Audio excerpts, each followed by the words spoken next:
que hoy vamos a ver a través de unos simples saludos es el esfuerzo y la fidelidad de unos hombres por acompañar a Pablo en la prisión de Roma y el efecto que eso tuvo, tiene y tendrá en millones de seres humanos a lo largo de la historia. Aunque no todos quisieron ser usados por Dios, y es que en toda congregación siempre hay alguien que aparece, pero que no es del Señor, y por eso termina marchando.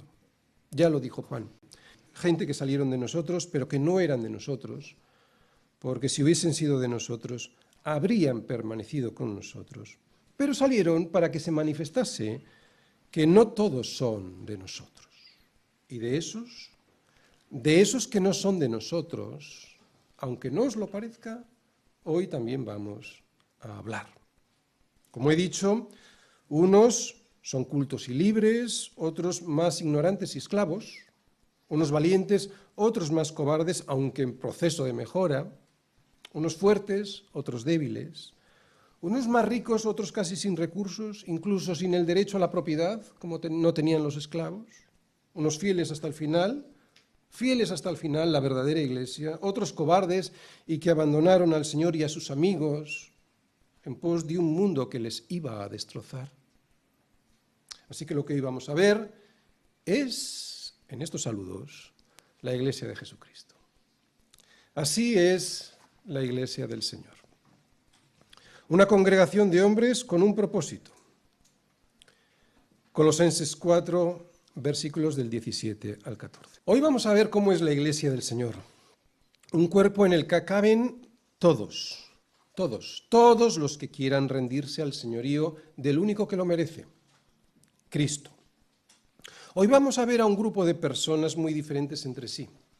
Algunas fueron importantes y cultas, como Lucas, que era médico y además fue el que escribió el libro de los Hechos y también el Evangelio de su mismo nombre, el Evangelio de Lucas, y otras sin ningún poder ni influencia, como Onésimo, que era un esclavo y que además estaba huyendo de su amo cuando Pablo lo encontró en Roma.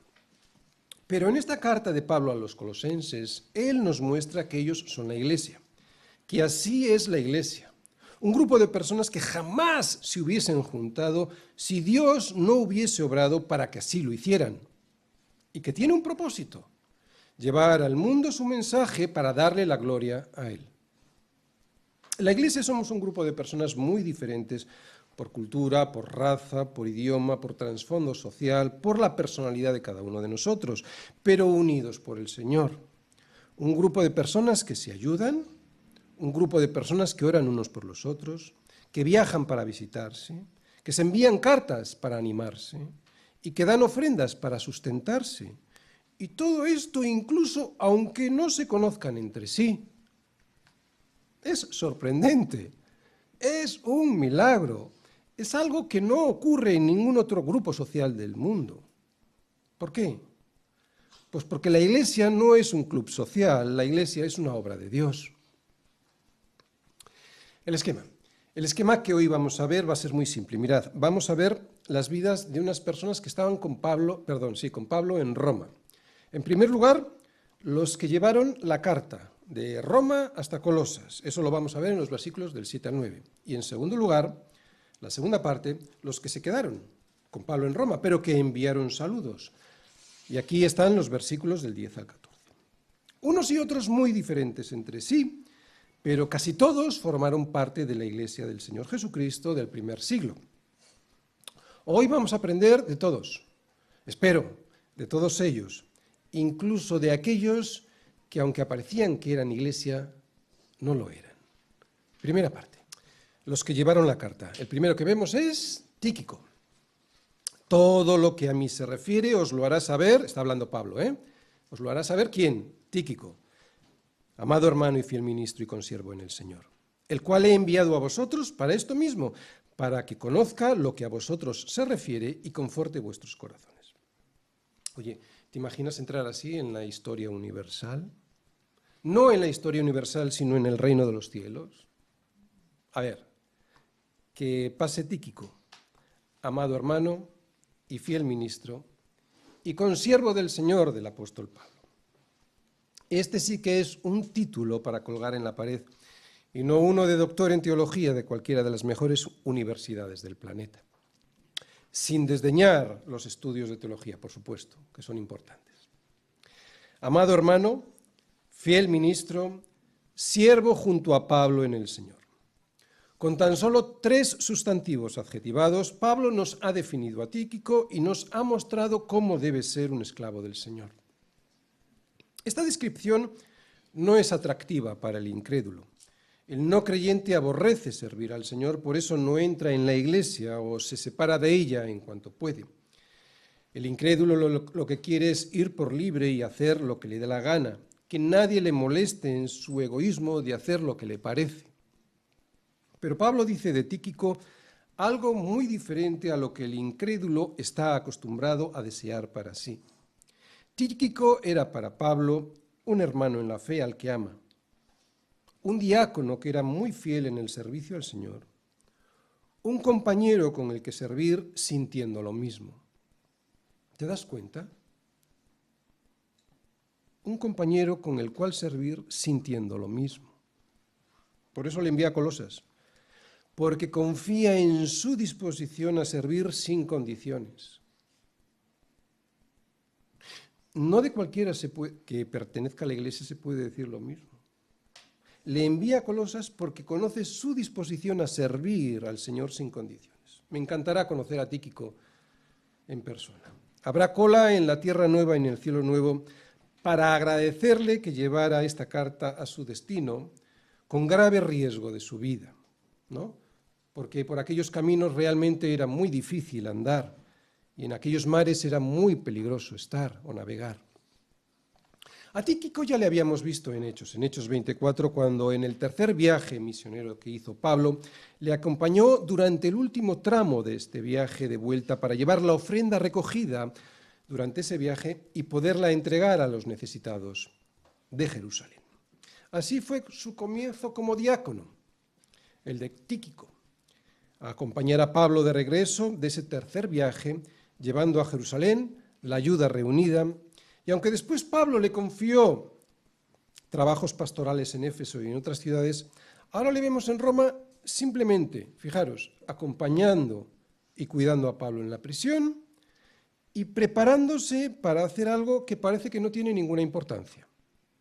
Ser enviado a Colosas para llevar esta carta, para ver qué tal están los colosenses y para poder ayudarles y confortar sus corazones. Como digo, puede parecer una cosa intrascendente, pero mandar una carta en aquel entonces no era como mandar un email, un correo electrónico hoy. Ir desde Roma hasta la ciudad de Colosas implicaba un largo trayecto lleno de dificultades y peligros, pero Tíquico se comportó fielmente. Y gracias a esa fidelidad, los colosenses pudieron escuchar esta carta del apóstol Pablo. Una carta que les avisaba de los peligros que corrían si hacían caso a los falsos maestros que se habían introducido en su iglesia, y de esta manera también al llegar Tíquico allí, a Colosas, podría calmar sus temores. Y no solo a los colosenses, sino a millones de creyentes sobre la faz de la tierra. Nos hemos beneficiado de su servicio fiel. Nosotros, por ejemplo, en nuestra ciudad y después de 2000 años, hemos sido ayudados, espero, por el Señor a través de esta carta que envió Pablo hasta Colosas por medio de Tíquico. Sin su sacrificio y sin su fidelidad, hoy no tendríamos en la Biblia esta carta que durante los últimos 9 meses hemos estado predicando. Tíquico, dice Pablo, que era un consiervo suyo, lo que significa ser coesclavo con él en el ministerio. Y la esclavitud en el ministerio no es otra cosa que rendirse al Señor para hacer lo que Él diga que tenemos que hacer. Otra vez, rendirse al Señor para hacer lo que Él diga que tenemos que hacer. ¿Y cómo lo puedo saber? Bueno, tengo que tener el espíritu sensible a la voz del Señor y obedecer, porque eso es lo que hacen los esclavos del Señor, aunque solo sea llevar una carta. Y atención, nosotros nunca sabremos qué es lo que Dios puede llegar a hacer con un gesto en apariencia tan sencillo cómo llevar una carta. ¿Te das cuenta de lo que estoy intentando decir? Otra vez, con un gesto tan sencillo y poniéndose a disposición una cosa que aparentemente es tan intrascendente como llevar una carta, no sabemos hasta qué punto podemos hacer grandes cosas que Dios tiene preparadas para nosotros. A veces por obedecer algo tan sencillo y sin aparente importancia, las bendiciones que Dios envía son enormes. Y al revés, en ocasiones en las que no servimos porque pensamos que eso que me piden pues no tiene ninguna importancia, o lo que es peor, porque yo valgo para algo más, resulta que nos perdemos la oportunidad de servir al Señor y no seremos llamados fieles ministros ni consiervos de nadie cuando entremos al reino. Hay que obedecer y hay que estar siempre dispuesto y disponible. Aunque esto tiene que surgir de un corazón que se ha enamorado de Cristo y de lo que Él hizo en la cruz por nosotros, y no como una obligación religiosa. Y obedecer al Señor es estar atento, porque alguien puede preguntar, ¿y cómo puedo obedecer al pastor? Perdón, al Señor, y no al pastor. Bueno, pues teniendo el Espíritu en el corazón y que el corazón sea sensible a lo que me está diciendo la voz del Espíritu. Eso es estar atento a las necesidades que está necesitando la Iglesia, por muy sencillas que sean, ¿no? Es cierto que la mayoría de los miembros de una Iglesia pues no van a llegar a ser algo parecido a lo que fue el apóstol Pablo, pero siempre podrán llevar una carta o mover una mesa y sostener a su Iglesia en oración. Esto es redimir el tiempo también.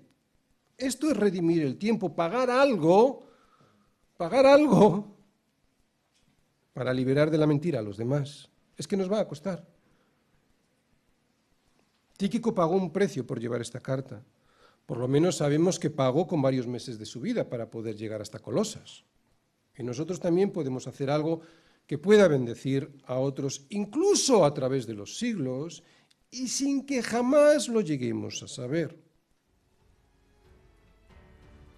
¿Tú crees que Tíquico era consciente de que ese servicio de llevar tan solo una carta iba a proporcionar la bendición que ha proporcionado durante siglos a los creyentes?